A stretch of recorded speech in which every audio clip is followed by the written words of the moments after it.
Hello and welcome back to Living Abroad. Today we'll talk about whether it's important for you to live next or close to other expats in the Philippines. We'll read the question, read some comments, and stick around till the end. I'll share my personal thoughts and experiences in the Philippines when it comes to living near other expats. Someone on Facebook asks, I want to retire in the Philippines in 4 or 5 years. My wife is Filipina. I went there for the first time last year. I really loved it there. I'm curious, is there anything that surprised you about the Philippines? Something you didn't expect? I have not been overseas much. I was surprised that the exterior of many buildings seemed to have a layer of dirt. I met my wife 6 years ago. The Filipino community in Central Ohio is quite close-knit. There must be 3 or 4 different Filipino groups, and they are always getting together, and on weekends, my cousins in Oklahoma are married to a Filipina, and they seem to always have gatherings with local Filipinos. When you move to the Philippines, how important do you think it is to live close to other American expats? Do most of you just have another American friend close by?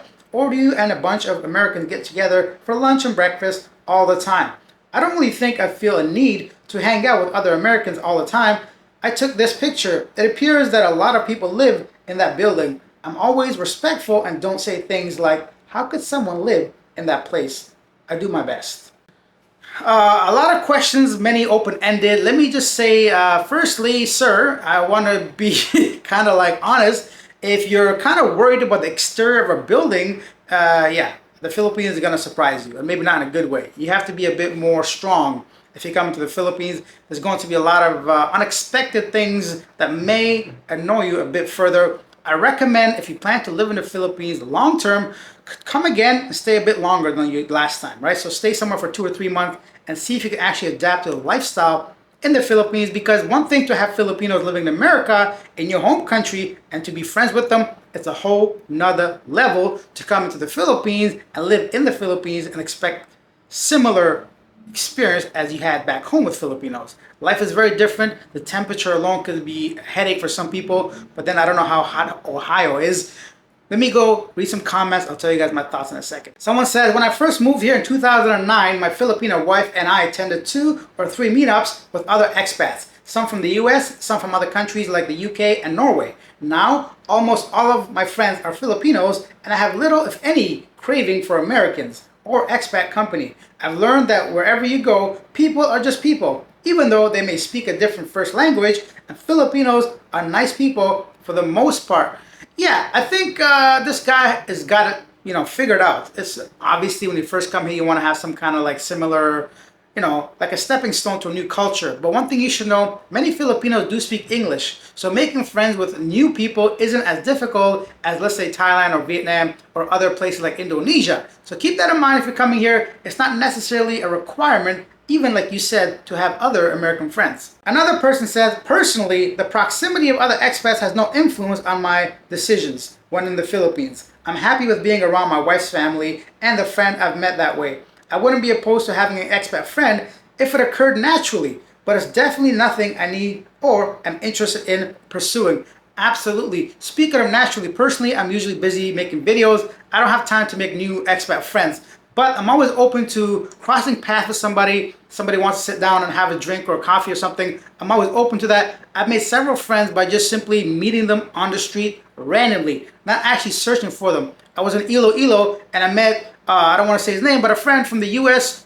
We just hung out for like weeks, it just became natural. Immediately we vibed, we played basketball, we went out to eat, so we went to different islands. It just happened naturally. But I understand what this person's saying. Live your life the way you want, and if somebody comes into your life that happens to be an expat, great. If not, then you can just stick around with your loved ones and their family and hopefully some new Filipino friends. Another person says, rent first for a year to see if you like the lifestyle. Trust no one until you know them very, very well. Be patient and respectful. Don't cut yourself off from your home country. Don't be overly generous. Some excellent tips, really easy guidelines to follow. I recommend highly, like I said earlier, to come here first, because if you never left the country that often, like you mentioned in your post, this might be a complete culture shock to live here. So one thing to come here for vacation, you're sitting at a resort for a week or two, everybody's serving you this and that, and you don't got to worry about immigration or grocery lines or taxis or the rain, the floods, the rainy season, all that stuff, right? you don't experience it the same way as living here long term.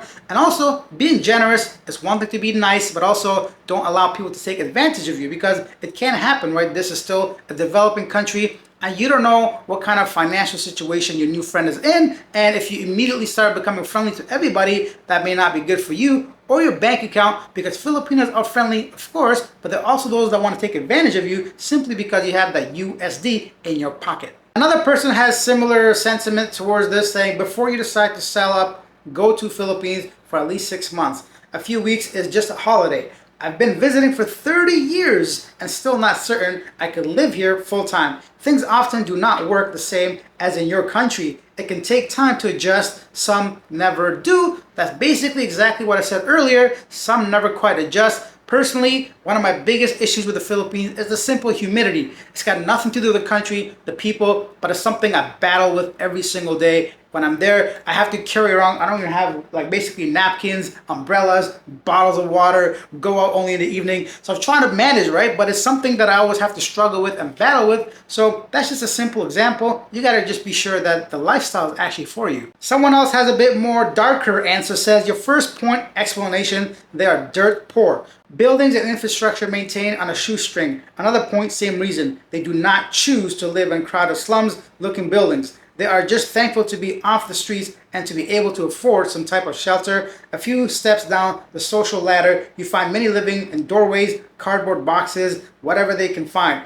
Google Smoky Mountain and the retrieving thrown away food from garbage bins.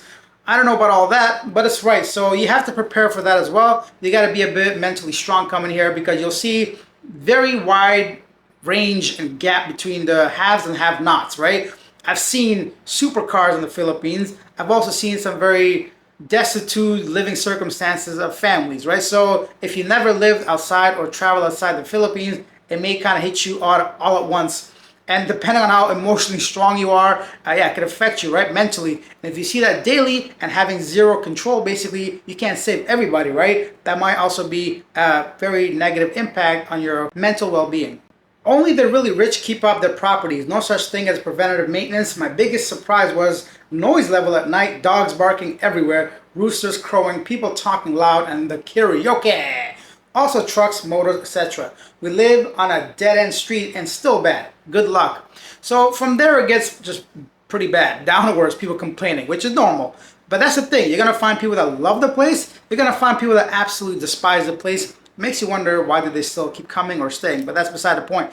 I'm trying to tell you, you got to do your own kind of research, because anybody can tell you whatever and you won't know the difference until you actually come here, live long term. My tip, my advice, come here, figure out if you can live by yourself, with your loved ones, with your wife, with her family, or do you actually need expats to be near you? Personally, I can care less if you're an expat, a local, a foreigner, a freaking alien. If you're a cool dude, you're hanging out with me. If you're a nice woman, you're hanging out with me. If you're a great community, I'm doing some charity work, I'm going out doing some stuff, I'm gonna be a positive influence in my neighborhood and my environment. If it's not, then I'm getting up, getting the hell out of here, right? So luckily for me personally, I don't have a wife or nothing. So if I don't like something, I just simply shift a few blocks this way or that way. Next thing I know, I find myself in a beautiful new environment. So my biggest tip for you, sir, do not make a decision just basically on people's Facebook message or this vlog or video, whatever you want to call it, right? Do your own research, come down here, live as at least 3 months, I would say, if you can longer, and actually live in a way that you would live if you were here long term. For example, cook for yourself, try to go to the grocery stores, don't be eating out every day, see if you can actually manage that. Get outside, get involved, talk to some expats, because yeah, the expat community can be either a bonus or a very negative place depending on who you come across. That's it for today. Leave your thoughts down below. Do you need to stay next to other expats when you live in the Philippines, or you simply do not care? I'd love to hear your experiences, your thoughts, and anything you want to talk about. And if you enjoyed this video, hit that subscribe button, hit that like button. I realize I'm really close to the camera. Let me back away, bro. Oh, I know why I was so close, because the air conditioning. See what I mean? The weather, bro. The air conditioning wind is like this way, and I'm way back here. Anyhow, I'm just rambling at this point. I'll see you guys in the next one.